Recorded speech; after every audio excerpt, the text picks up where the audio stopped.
So जय शिवराय जय श्रीराम. सकाळी आपण निघालो मावशीच्या पोराला हाणाला. तर अलिबागला जायचा प्लॅन झालेला. तर चला त्याला जाऊ हाणू. आणि जाता जाता माझा पेट्रोल संपला गाडीचा. आता बोलू काय करू.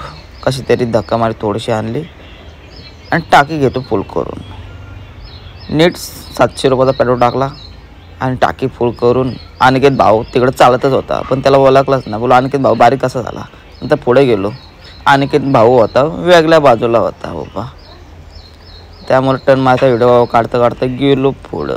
गोवाडीचे गाडी का थांबत होती. तर भाऊ बोले आपला फायनली दिसलाच. लांबूनच दिसला. बोलतो सोड मला सोड. लय लांबून आलाय.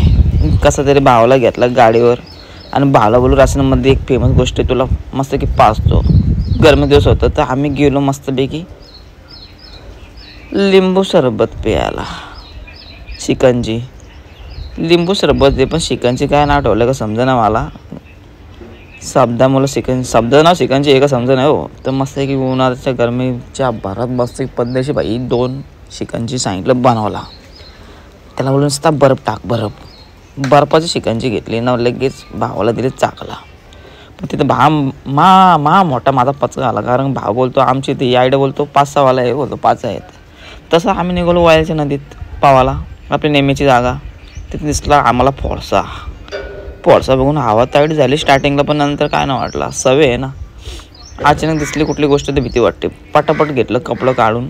राहला ना बाई याला पाणी बघून असं वाटलं काचचं पाणी आहे.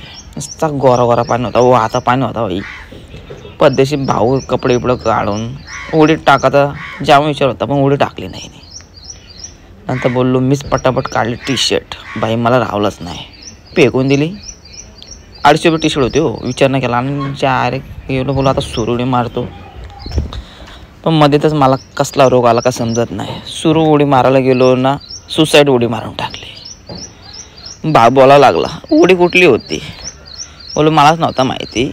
मी गेलो टाकायला बोललो आणि हा एवढा बेकार पाणी होता का मला नीट वाहून येत होता भावऱ्यामध्ये.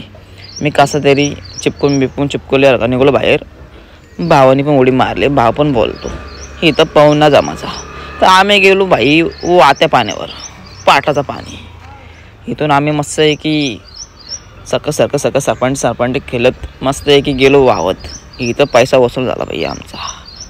एक तर गडीचा माझा बारीक जीव त्यामध्ये नीट पाणी वाहत नेत होता. नंतर अनिकेत भावाला पण पाणीने वाहत नेला. त्यानंतर लागली होती पक्की भूक. 30 रुपयाची कांदा भजी प्लेट घेतली. नीट फोडली. पाण्याची बॉटल घेतली 10 वाली. गरम भजी मस्त की खात पाण्याचा मजा घेत पाण्याच्या कडाला बसून मस्त पद्धतशीर भजी खाल्ली. मी थोडीच खाल्ली कारण का मी भाऊ वडापाव खाऊन आलेलो 5 वाला. पण तो आता 10 ला झाला. ती वेगळी गोष्ट आहे. पण त्यामुळे मी थोडीशी भजी खाल्ली. थोडीशी मजा घेतली. आणि तसं आम्ही आलो घरी आलो बाई. पहिलं लागली होती पक्की भूक ना. जादू बघताय मस्त TV पद्धतशीर. येणे एक शीन आणलाय. नुसता कार्टूनच बघत बसतो. आणि पद्धतशीर इकडे जेवणाच्या प्लेट लागल्यात. असं वाटलं आता मला तर वाटलं 3 तरी टाव जेवण मी 3 तरी. पण कसला 3 टाव. भात झाला होता कच्चा. असा भात झाला होता आसट-पिसट. तसंच आम्ही मस्त खाऊन निघालो अलिबागला जायला. जो आमचा दलिंदर रस्ता. खड्डं जास्त. त्यानंतर चांगला रस्ता लागलो खारपडा साईडला. त्यानंतर परत यावे लागला बाई. सनसेटची मजा घेत मस्तपैकी. आता सनसेट बघायला भेटेल तुम्हाला. बघा यो बघा सनसेट. बाई सनसेटची मस्त मजा घेत आम्ही निघालो अलिबागच्या रस्त्याला. हो काय क्लायमेट हे काय असं वाटलं का आम्ही सूर्यावरतीच पोचतो आता. आपला नेहमीप्रमाणे पेजारीचा वडापाव तो खाल्ल्याशिवाय आपण पुढं कसं जाऊ.